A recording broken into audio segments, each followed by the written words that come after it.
Bonjour à tous et bienvenue sur boursicoté.com pour cette nouvelle analyse technique du CAC 40 en point matinal avec une configuration qui semble vouloir valider ici la rupture de la zone des 7200 points. Alors on avait plus une zone ici de résistance à 7180, 185.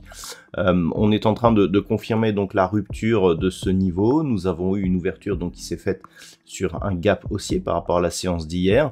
On est venu combler ce gap sur un mouvement très rapide et puis ensuite on est reparti ici à la hausse à l'assaut de la zone des 7250 points.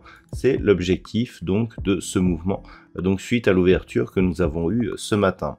Au niveau des indicateurs techniques, on reprend une petite dynamique haussière au sens des histogrammes du MACD. Nous avons un RSI qui se trouve dans une évolution qui est toujours relativement neutre, et au niveau de la dynamique et des indicateurs, on voit un signal intéressant dans le sens où là où nous avions une moyenne mobile exponentielle qui était sous sa moyenne mobile arithmétique, je parle des moyennes mobiles 20, on a un croisement ici de l'exponentielle qui repasse au-dessus, qui est en train d'invalider le signal donc d'affaiblissement que nous avons depuis quelques heures. Donc c'est à surveiller.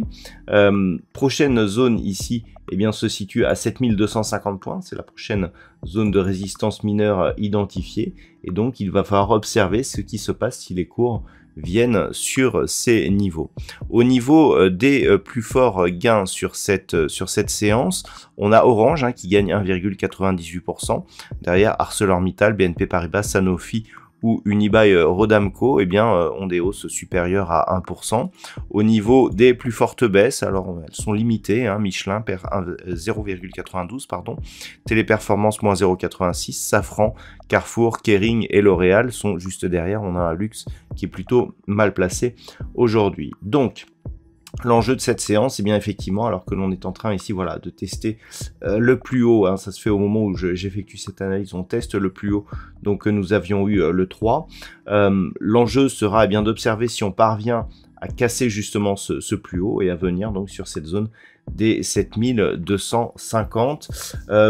En cas de retour ici sous la zone des 7198, ou plutôt la zone 7180 qui, en cas de cassure baissière, invaliderait justement ce début de mouvement haussier par rapport justement à la reprise possible qui pourrait impulser donc à ce mouvement. On le voit ici, une impulsion, une phase de suivi. On n'a pas eu de consolidation. Ici, on a des tentatives ici de rupture. Si on casse, on aura un signal assez intéressant. On peut même penser d'ailleurs que sur la configuration ici supérieure, nous avons quelque chose qui ressemble de près ou de loin à un Adam et Ève, ce qui pourrait donc nous donner un signal relativement important avec un objectif donc à 150 points, donc ce qui nous ferait 7380, ce qui est le record du CAC 40 que nous avions connu au début de l'année dernière. On peut noter aussi d'ailleurs que si on réintègre les dividendes, ces records ont déjà été dépassés. Voilà donc ce que l'on peut dire pour cette séance du jour. Au niveau de la macroéconomie, alors nous avons eu des chiffres cette nuit avec le PIB du Japon qui a été dévoilé, qui s'est révélé inférieur à ce qui était attendu. Nous avons eu aussi le salaire moyen du côté de la Grande-Bretagne avec les chiffres du chômage, des chiffres qui ont été plutôt inférieurs à ce qui était attendu.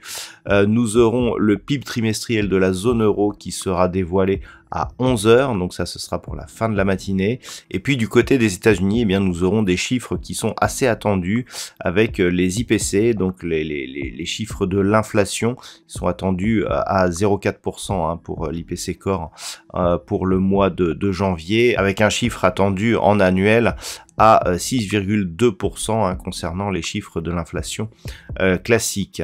Voilà donc pour cette séance, je vous souhaite donc une bonne journée. On se retrouve dès ce soir pour toutes les autres analyses techniques du site boursicoté.com.